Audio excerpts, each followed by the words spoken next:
கெஜ்ரிவால் தாக்கல் செய்த ஜாமீன் மனு மீதான உத்தரவை வரும் ஜூன் 5ஆம் தேதி பிறப்பிக்க உள்ளது உச்சநீதிமன்றம். அது சார்ந்த முக்கிய செய்தியை நாம் பார்க்கிறோம். கூடுதல் விவரங்களை நம்முடைய சிறப்பு செய்தியாளர் சுசித்ராவிடம் கேட்கலாம்.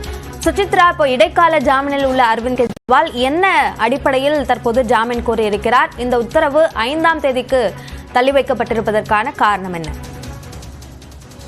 மதுபான கொள்கை முறைகேடு வழக்கில் தற்பொழுது இடைக்கால ஜாமீனில் வெளியே இருக்கும் டெல்லி முதல்வர் அரவிந்த் கெஜ்ரிவால் நிரந்தர ஜாமீன் கோரி டெல்லியினுடைய ரோஸ் அவென்யூ நீதிமன்றத்தில் விசாரணை நீதிமன்றத்தில் இந்த ஒரு மனுவை தாக்கல் செய்து குறிப்பிட்டது. உச்சநீதிமன்றத்துடைய உத்தரவின் அடிப்படையில் இந்த ஒரு மனுவை அவர் உடல்நிலை காரணம் காட்டி தாக்கல் செய்து குறிப்பிடத்தக்கது. ஆனால் அவருடைய ஜாமீன் வழங்குவதற்கு கடுமையான எதிர்ப்பை இன்றைய விசாரணையின் பொழுது அமலாக்கத்துறையானது முன்வைத்தது.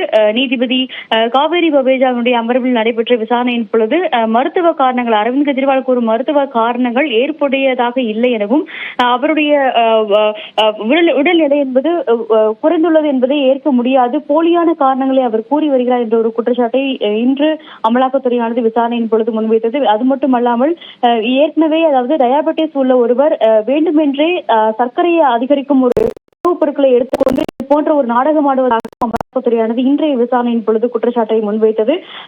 உடல்நிலை காரணம் என்பது அனைவருக்கும் ஏற்கக்கூடிய ஒன்றாக இருந்தாலும் தன்னுடைய உடல்நிலையை பொறுத்த அளவில் மருத்துவர்களுடைய சர்டிபிகேட் என்பது வழங்கப்பட்டுள்ளது. அதனை கருத்தில் கொண்டு தனக்கு ஜாமீன் வழங்க வேண்டும் என்ற ஒரு கோரிக்கை தான் இன்றைய விசாரணையின் பொழுது அரவிந்த் கெஜ்ரிவால் தரப்பானது முன்வைத்தது. இந்த இரண்டு தரப்பு விவாதத்தையும் கேட்ட ரோஸ் அவென்யூ நீதிமன்ற நீதிபதியானது தற்போது உத்தரவை வரும் 5ஆம் தேதிக்கு ஒத்திவைத்திருக்கிறார்கள். இன்று உடனடியாக எந்த ஒரு உத்தரவும் பிறப்பிக்க முடியாது என்று தெரிவித்த நீதிபதி வரும் 5ஆம் தேதிக்கு அதிகாரப்பூர்வ உத்தரவுகள் என்பது இந்த ஜாமீன் மனு மீது பிறப்பிக்கப்படும் என்ற ஒரு கருத்தை தெரிவித்திருக்கிறார்கள்.